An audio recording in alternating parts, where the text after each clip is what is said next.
So, John, you and I have, I've had the privilege of speaking to you a couple of times, and we did a podcast interview about your amazing work at the Mayo Clinic as the president of the Mayo Clinic platform. But there's another side to you, John Halamka, Dr. John Halamka, but the person, the human being, and just so fascinating. I just want to say, you and I'm very sensitive to this. You have a an amazing energy about you. Um, I met you, I don't know how many decades ago, at least 2 decades ago. You had it then, but I just want to tell you, and I hope I'm not overstepping boundaries here, but your energy now is even more powerful and just more vibrant than it was when you were 20 years younger. And you just look good, you sound good, you're doing just crazy amazing work in healthcare. I mean, beyond groundbreaking. Um, you how I want to know about your health. And you told me you're a vegan. I remember even when I met you for the first time years ago, you were drinking green tea, and I think you were already a vegan. When did you start being aware of your own health and changing your regimen, your nutrition, your diet, your physical activity? And tell us what you do. I'm just very curious. Oh, sure. Well, happy to give you the details. Here's a challenge.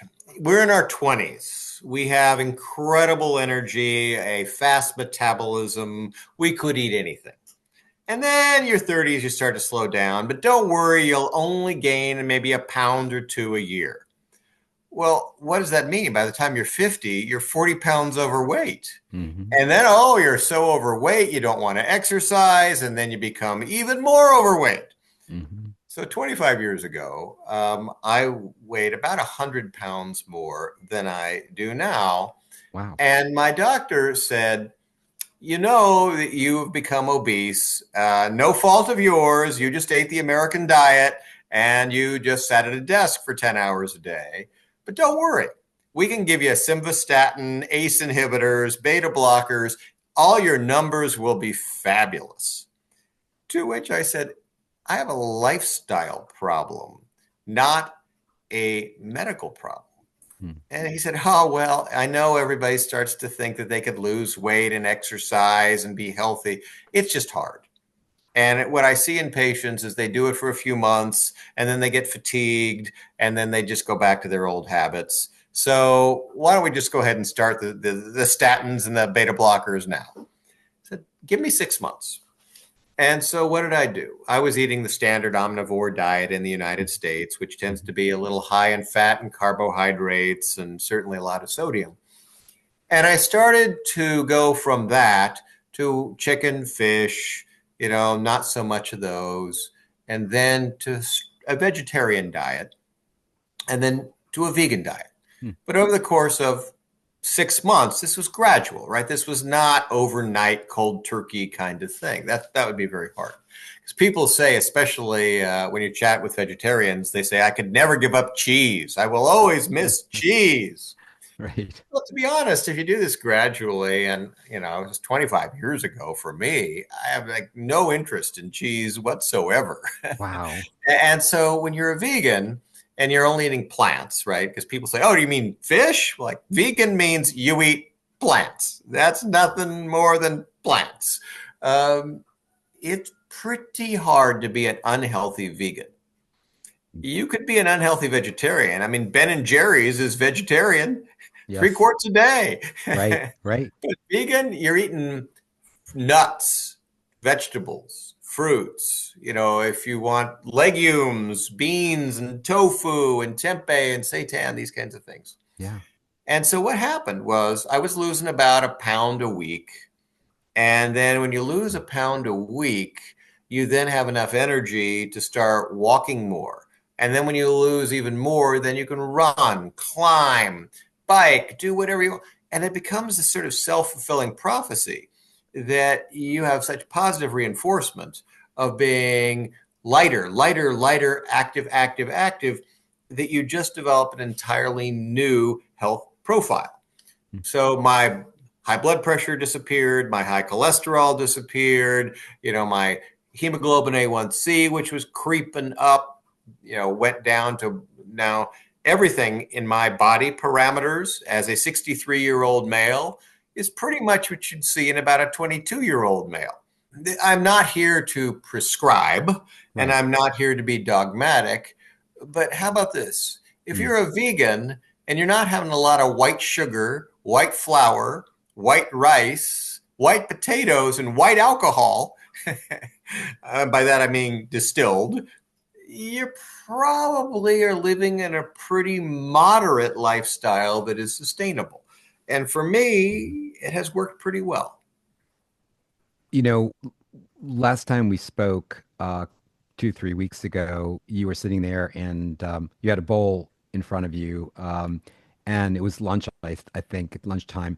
And I have to say, I've been thinking about that for the last few weeks. And so I'm wondering, what does John Halamka eat for breakfast, lunch, and dinner? Well, sure. So breakfast usually ends up being some kind of grain, right? Right. Could be overnight oats, could be steel cut oats, that kind of thing. Um, I definitely don't have pancakes, waffles covered in maple syrup, and that kind of thing. So Right. you're having something that's filling and warming, but mostly higher fiber and keeps you going for the morning. I don't drink a lot of coffee. I do travel about 500,000 miles a year. So, I will sometimes have a black tea in the morning, but as you found, most of the time it's a green tea or Mm-hmm. something just simple. And then lunch is usually something that is salads and nuts and legumes, that sort of thing. Dinner would be a brown rice and then some kind of protein on that brown rice that would be maybe a tofu dish, or for those who study various meat kinds of substitutes, tempeh and seitan and these kinds of things. Mm-hmm. I'm not a big believer. Again, this is not dogmatic, but I'm Mm-hmm. not a big believer in trying to eat a faux meat that tastes just like meat. Yeah, I I would got it. rather say I love vegetables Right. and I love the natural foods we encounter. So pretty much my diet is unprocessed as it can be. Yeah. Okay, two questions. One, there's so much discussion, talk in the performance, physical, performance world about the need for protein. And as you get older, people talk about at least, 1 gram of protein for every uh, pound or two for every kilogram. What do you worry about protein? Has that ever been an issue, or what's your take on that? So isn't it interesting that people ask this all the time? And Mm. 25 years, and I mean, today I've eaten lentils, garbanzo beans, spinach, which is 40% protein, and so 25 years, I've never had any issue with Interesting. protein, just because the vegetables and the legumes are quite fine. That's amazing. And then the second question is around this is doable for John Halamka. You've got you got folks around you. You have time to do this. You have the financial means for. I mean, would this work for someone who doesn't have? Let's say I'm working. Well, you work a lot, so I can't take that. But just someone who just isn't in the same sort of financial demographic you're in. Well, sure. So my favorite meal, rice and beans, right? Right. Prepare whatever bean you got. Doesn't Right. matter. Right. Right. Right. So again, Mm. traveling the world and experiencing international cuisines, I can pretty much eat rice and beans in almost any country in some form. Yeah, you're so right. You're so right. Um, in terms of you mentioned physical activity, walking, biking, this, do you have a regimen you use or what do you do? Well, so remember, I run the largest animal sanctuary in New England with 400 large animals. Yeah. So typically, I'm getting up at the crack of dawn and doing animal care. So on average, I'm walking 3 miles a day before breakfast, Wow. just doing animal care. And then, although, of course, the day is 12 plus hours of Zoom, Teams, and Meet, Right. we do have 6 dogs on the property. And those 6 dogs are very good about telling me it's time for a run. Mm, And so, yes, if early morning is walking around the farm, the interstitial time between meetings is running around with the dogs. And so, on average, you look at about 15,000 steps a day wow. just kind of happen. And so, I don't have what I'll call an organized regimen, Mm, but the walking, hmm sure, that just happens. mm. And you're a farm person, you're lifting 50-pound bales of hay and 50-pound bags of feed. So there is some strength training that just naturally happens in addition to the cardio. So for me, it's again more lifestyle than pre-programmed. Yeah, I love that. What the Unity Farms, right? Is that what it's called? Correct. What so you're taking care of animals that are orphaned or injured or disabled. When did, and again, this is almost kind of a question into kind of your mental health and your kind of psychosocial, your cultural, your community stuff. What your relationships.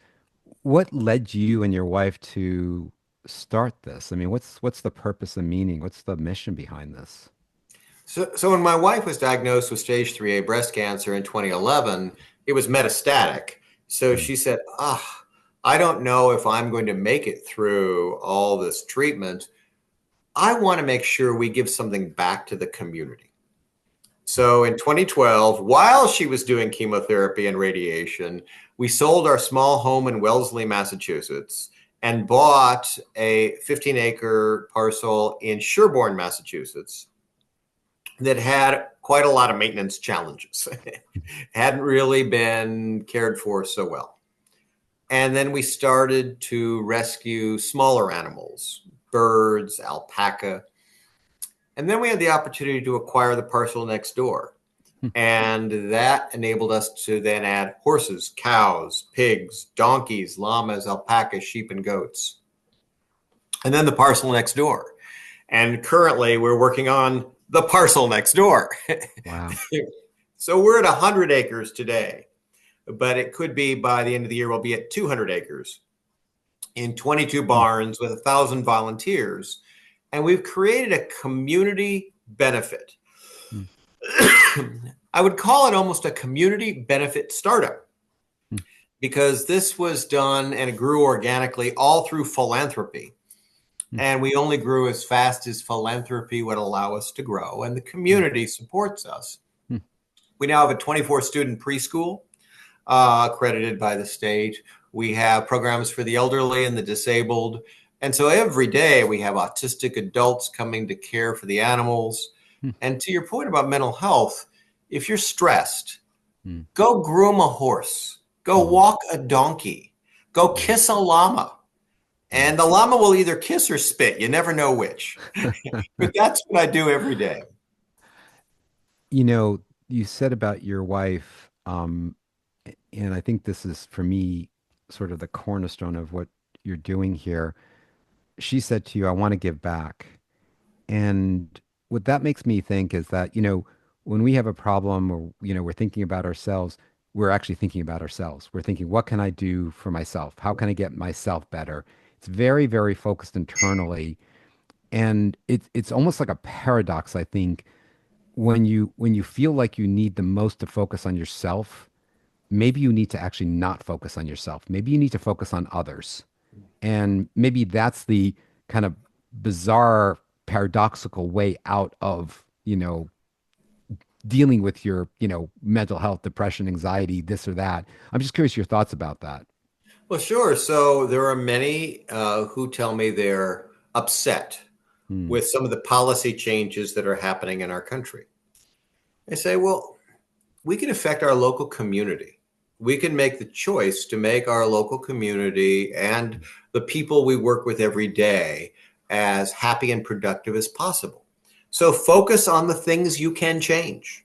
Hmm. And so, in effect, as my wife points out, Unity Farm Sanctuary, with 400 animals and soon to be 200 acres, is a lifetime project that will enable us to benefit 5 to 6,000 people in our community every year, and we can control that. Mm. Yes. Yes. Wow. It's I love the fact I had no idea that you're also running a preschool. And so how do you, I mean, you have a one of the most demanding jobs in healthcare I've ever heard of. It's huge. It's like you say, hours and hours a day. Where did you and your wife find the time and the energy to do this? Right. Well, so first, people talk about work-life balance. I don't believe in work-life balance. I simply believe in life, Hmm. right? And Mhm. so when people say, wow, you've been running programs in yoga and meditation for the elderly, you have this severely autistic program to work with the animals. Well, what could we possibly do for the 3 to 6 year old? And we found a couple of interested accredited teachers and a group that was willing to help with that. And we built a yurt. So there is now a 30-foot yurt in the forest that is the base of operations for an outdoor preschool where these 24 students are taught there's no such thing as bad weather, just poor clothing choices. Right? And they spend their day rolling in the mud, looking for salamanders, lifting logs, and building forts. And, that's the way I think preschool should be run. Wow. Wow. I haven't heard that word yort in years. So it's I don't know where they come from, but it's a large round tent essentially. It's a Mongolian house. How about Mongolian that? house. Is that what it is? Okay. I thought it might be Mongolian, but wow. The issue of burnout is epidemic in healthcare. 60% or more of physicians, maybe even more nurses, even more medical assistants and other workers in healthcare. Um, what's your thought about that, Well, again, I always apologize when I'm going to give you a slightly long answer, please? but I have been involved in multiple administrations working on national electronic health record standards and interoperability and these kinds of things. So when I was asked by the president, can you go figure out what data we need to gather for healthcare? I said, well, no problem. I'll go to the FDA. And the FDA said, we want to make sure that drugs are safe and devices are safe. So just make sure that every doctor and every nurse on every visit gathers medication reconciliation and any device that's implanted with a universal device identifier. Well, that didn't sound so bad. And I went to CMS. They said quality, quality. We want 40 quality indicators. So every doctor and every nurse at every visit just needs to put in 40 numerators and denominators. I mean, who could argue with quality? And then I went to the CDC and they said, oh, we need to ensure that we understand epidemics or gun violence or other societal epidemics. So just have every doctor and every nurse at every visit record every sign and symptom that might be related to an emerging infection. By the time we were done, we had 140 data elements for every doctor and every nurse to enter on every visit. In the 11 minutes they see the patient, make eye contact, are empathetic, and never commit malpractice. It's impossible. And right, so Don Berwick at the IHI used to tell us things like sometimes we engineer the result we get. Yeah. And so we did this for all the right reasons, Mm, but yet we lost the hearts and minds of mm, every doctor and nurse along the way. mhm, So here's my hope. In this era where we're now doing ambient listening, where we mhm, have these various kinds of AI applications, can we mm, give the doctors and nurses something back for all the data they've entered over these last 20 years? And the answer is yes. mm, We are starting to see systems at Mayo where nurses don't touch a keyboard for a shift. mm, Doctors don't write notes. right? All these things are crafted based on the conversation the doctor and the caregiver, I mean, and the patient, excuse me, are having, the caregiver and the patient are having. Mm-hmm. And so the end result of all that is the doctors are spending time doing what they want to do Mm-hmm. and less administrative burden. They get home to their families. And Mm-hmm. that's a really good way to address burnout. Yeah. No, that's brilliant. What a great answer. Um, one last question. The issue of leadership. Um, People talk about the lack of leadership, misguided leadership, misaligned leadership in healthcare, and in other areas of our society, and culture. What do you? How do you think about leadership? What principles do you have? Sort of values or leadership imperatives or principles that you keep in mind as you go through your life and your Well, work? absolutely. And I've written a lot about this because, having done this for several decades, you sort of get a sense if you can assemble a community of the best people Mm, and everyone is aligned with the values of the organization and have common goals in mind, you can accomplish great things. But you need to give them air cover because remember, there's no such thing as innovation without risk. mhm, And so that means a lot of the things you try are going to fail. mm, So if a leader says, oh, we want bold innovation as long as there's no risk, mhm, not possible. mhm, And so my role has been in my career to be a facilitator, a convener, a cheerleader, and an mhm, enabler, mhm, and to try to use my experience and my networks of people to give those innovators air cover to create something totally novel and new, mhm, supporting them along the way. mhm. And it works a lot of the time. Yeah. John, it's just such a wow, what a pleasure speaking to you.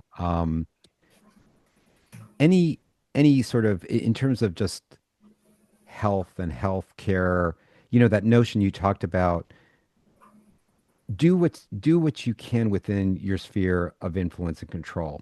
And to me, that's almost like a method for health, right? Because so many of us are, even this morning or yesterday, someone texted me about, a whole diatribe of what's happening on the national scene. It's like, it's anxiety provoking. I can't do a thing about it. But what I can do is go wake up this morning and go to the gym. I could decide, like you said, I can eat a healthy breakfast. I can go for a walk. I could play with my dogs in between meetings. I can do even some of the things you're talking about. And even as you're talking, I'm thinking, wow, I need to really start volunteering more or spending more time in my community. I could do those things.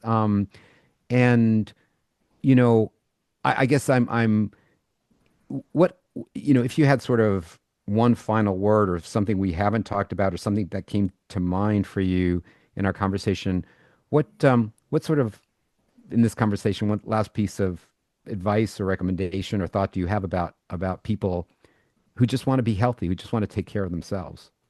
So, of course, you've read the same literature that I have. And one of the most important factors in mental health is relationships. Mm, And relationships, as you point out, I mean, it could be a partner or a spouse, could be a dog, could be a community volunteering activity. You can't do this alone. mm, And the only way that we are going to thrive as a society is if we work together. mm, And you decide what that means. I mean, on the Appalachian Trail, they say hike your own hike. So when hmm, I say go form relationships with people, hike your own hike, right? And so I don't think I'm writing a prescription that's dogmatic for anybody. In my case, it's interacting with thousands of people and an animal sanctuary and traveling the world and trying to make healthcare better. For you, it might be just loving an animal and giving them the best quality of life you can. hmm. And that's the way to stay healthy and happy. Wow. Dr. John Halamka, what an amazing human being you are. So inspirational. I just feel better talking to you. I really do. Can't thank you enough. Well, have a wonderful day and be well.